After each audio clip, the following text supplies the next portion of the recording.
Hi everyone, we are back with another video on Schoology. We're going to take a look at how to view your material on each individual course. Now again, you've probably done this already, but we're going to just do a nice little refresh.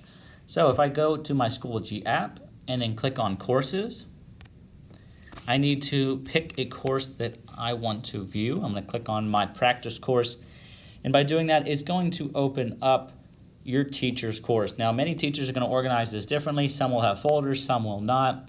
That just kind of takes getting used to. At this point now, I can scroll up and down if I need to view anything like that. Right now, there's a link. I can see there are assignments.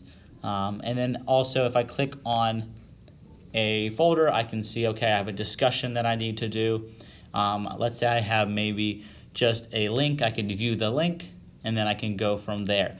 So make sure you are using your course to look at materials, to read text, to participate in discussions, to take tests.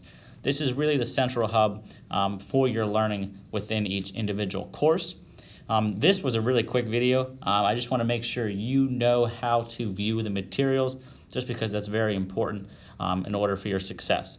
All right, so I hope you have a great day, and I hope this video was helpful.